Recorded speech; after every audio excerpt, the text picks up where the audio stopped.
Olá, queridos alunos do curso Antônio Kozikoski, tudo bem? Eu sou o professor Guilherme Correia, professor de Direito Processual aqui do curso. Estou aqui para te ajudar a te tornar um futuro colega advogado, uma futura colega advogada. E nesse encontro, nesse bloco, vamos trabalhar com o tema da jurisdição e ação, tá? Esse tema na faculdade, quando eu dou aula para meus alunos, você demora ali 4, 5 aulas, né? Extensa, bastante teoria, bastante discussão sobre os clássicos do processo civil, a influência dos italianos no direito processual civil brasileiro. Só que, para fins de OAB, não.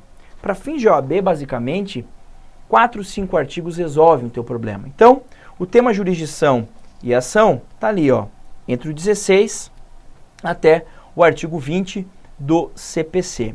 E a primeira coisa importante, antes de falar das próprias condições da ação, eu só queria lembrar para você os elementos da ação. Elementos da ação. Porque muita gente erra os elementos e aí não consegue entender algumas questões importantes. Então, quando eu falo em elementos da ação, é aquilo que compõe a ação. Então, a ação tem que ser composta de partes, causa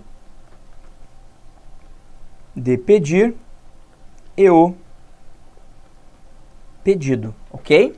Se eu tiver duas causas com esses 3 elementos iguais, eu tenho o que a gente chama de tríplice identidade, tenho duas ações iguais. Se as duas ações iguais estão as duas em andamento, ou seja, sem um julgamento definitivo, eu tenho o fenômeno da litispendência. Se eu tenho duas ações iguais, onde uma delas já teve julgamento definitivo, aí eu tenho o fenômeno da coisa julgada, ok? Então, partes, causa de pedir e pedido são os elementos da ação, que não se confundem, mas ajudam a gente a entender as condições da ação.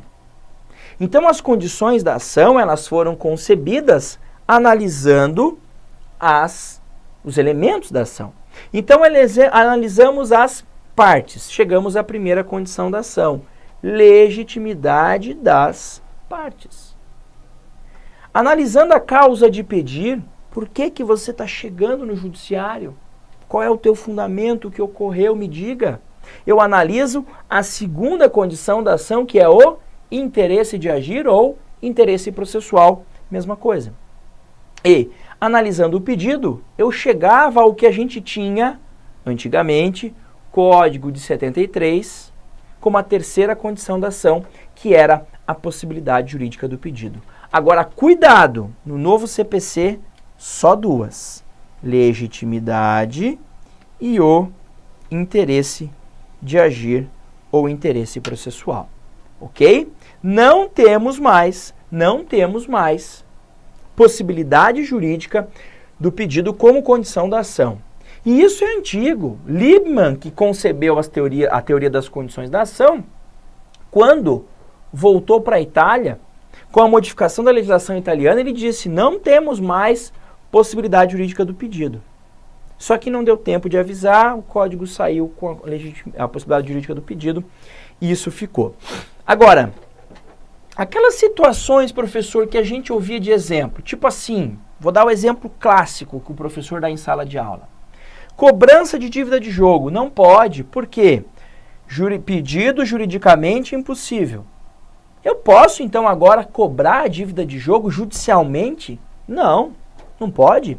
Por quê? Porque falta interesse de agir, falta interesse processual.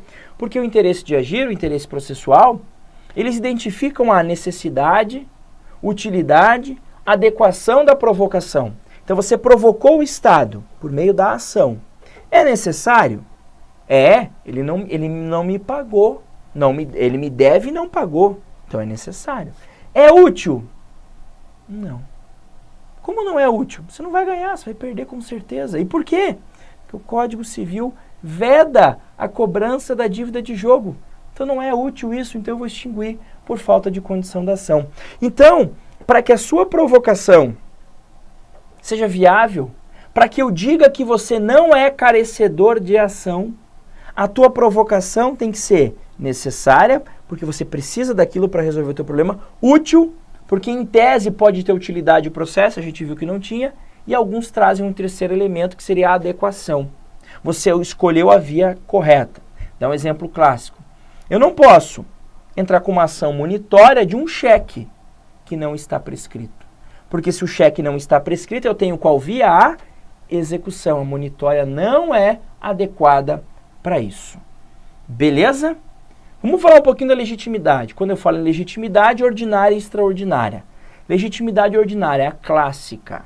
Guilherme, em nome próprio, postula direito próprio. Guilherme sofreu danos em seu carro, e por essa razão, Guilherme ajuiza uma ação contra o causador dos danos em seu carro. Guilherme é o autor processual, é o autor da ação, a gente olha, está o nome do Guilherme na ação, em nome próprio, ele litigando um direito que é dele, ele é o autor material. O direito em jogo, supostamente, se existir, é dele, não é de ninguém. Ele luta pelo direito dele. Agora vamos pensar um sindicato. Um sindicato que está indignado com o que está sendo feito com os bancários em uma determinada localidade. O sindicato vai lá e ajuiza uma ação coletiva para defender os interesses de todos os bancários que trabalham naquela cidade, naqueles bancos. Pronto, estou inventando uma situação. Quem que é o autor da ação? O sindicato. Mas se ele ganhar essa ação, quem que vai ter benefício ao sindicato? São os bancários. São todos os trabalhadores do banco que estão ali tendo o seu direito tutelado por outra pessoa. Por isso a gente fala que na legitimidade extraordinária, alguém em nome próprio, o sindicato em nome próprio, postula direito próprio. Não, direito alheio. O sindicato em nome próprio postula o direito que é dos bancários. Tá? Não estou falando em representação. Como assim, professor? A mãe entra com uma ação de alimentos em nome do filho. Ela não está em nome próprio. Ela está em nome do filho. A ação não é dela, a ação é do filho. Ela só está ali porque o filho não pode estar ali sozinho sem a representação. Então, cuidado para não confundir isso. Legitimidade extraordinária. Você olha para a ação, você vê uma parte. Uma parte. O autor processual é o X. Mas se ganhar essa ação, o X não tem nenhum benefício com isso. São outras pessoas que o X está beneficiando. Tá? Beleza? E aí, nessa situação, a gente chama legitimidade extraordinária como um fenômeno de substituição processual. E a substituição processual é porque o autor material, o dono, né, o titular do direito material, não é o autor da ação. Alguém entra com a ação por ele, digamos assim. Alguém faz isso por ele. Então, por isso que há essa substituição. Isso só é possível quando houver autorização do ordenamento jurídico, tá? E nessa hipótese, ó, o substituído pode atuar como assistente litisconsorcial. Então, por exemplo, o sindicato entrou com a ação, eu, que sou o substituído, um dos trabalhadores, poderia entrar ali na condição de assistente. Sou obrigado? Não, poderia, né? Se eu quiser entrar para acompanhar melhor o processo, eu posso fazer isso daí. Beleza? Legitimidade ordinária é o padrão, extraordinária só quando o ordenamento autorizar. Então, minha mãe bateu o carro, sofreu um dano. Eu posso entrar com uma ação por ela? Porque a lei não me autoriza isso aqui, tá? Professor, e se a tua mãe falecer? Eu posso, mas aí não é substituição, é a sucessão processual. Porque ela não existe mais, os bens dela, os direitos delas passaram para os herdeiros, né? Eu e meus irmãos. Bate na madeira, pelo amor de Deus. Ok? Maravilha? E aí, sobre o interesse processual, já falamos. Necessidade, utilidade e adequação. Necessidade e utilidade ninguém discute, é um binômio clássico. Adequação, alguns dizem que tem, outros dizem que não tem. Se comporte como o OAB trouxer. Se o OAB disser que o interesse de agir corresponde à necessidade e utilidade do provimento, maravilha, pode marcar. Se trouxer os três, pode marcar certo também, tá? Agora, queria te trazer uma informação importante. Olha lá. O interesse do autor pode limitar-se à declaração, ação declaratória, ainda que haja violação do direito. Então, eu posso entrar com ações meramente declaratórias, em que eu não quero nenhum benefício econômico.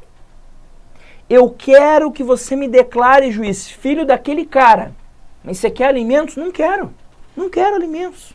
Mas você quer se habilitar na herança? Não quero. Não quero nada. Eu só quero que ele reconheça que é meu pai. Só isso. Eu sei que ele não vai querer, vamos fazer um DNA para eu jogar na cara dele. É isso que eu quero. Acabou. Eu quero que declare que eu e fulana vivemos em união estável. Maravilha. Ou seja, você pode usar a ação declaratória? Pode, mas com limites. Olha lá. Existência, inexistência, modo de ser de uma relação jurídica. Como assim, professor? Existe ou não a relação jurídica? Ou não existe? Eu declaro que não existe essa dívida. Ponto. Quero dormir tranquilo. Declare que não existe essa dívida. Acabou. O modo de ser. Como assim? Interpretação de um contrato. O juiz tem um contrato, tem uma relação jurídica, só que não está clara a cláusula 15. Declare qual é a adequada interpretação para ela. Maravilha. Inclusive, essa disposição substitui a súmula 181 do STJ que falava que é possível a ação declaratória para fins de obter a certeza sobre a interpretação da cláusula contratual. Não precisa mais dela com base nesse dispositivo aqui, tá? E também eu posso me validar declaratória no caso de autenticidade ou falsidade do documento, tá? E aí, cuidado. Várias sentenças, ações, têm carga declaratória, mas não predominante. Por exemplo, eu quero que condene João a pagar 10 mil para mim. Quando o juiz condena, é porque ele declara que o cara causou um dano e por isso tem que me pagar, tá? Mas a carga principal não seria declaratória nesse caso. Maravilha? Entendido isso, para a gente fechar um exercíciozinho aí só para fixar. Então, olha lá. Segundo o CPC 15, são condições para o regular exercício da ação 1. Legitimidade ad causam e demanda regularmente formulada. Não, a demanda é pressuposto. A legitimidade, ok. Aqui não, tá? Legitimidade ad processo, também não. Isso daqui é a capacidade processual. A gente vai ter uma aula só disso.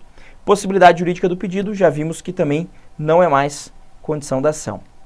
Possibilidade jurídica do pedido, não é mais nada. Competência do juízo é pressuposto, também, então não é condição da ação. Então sobrou a letra D, legitimidade ad causam e interesse de agir. Isso aí. Gente, a criancinha de 1 ano tem legitimidade ad causam para pedir alimento para o pai, mas não tem legitimidade ad processo, não tem capacidade processual.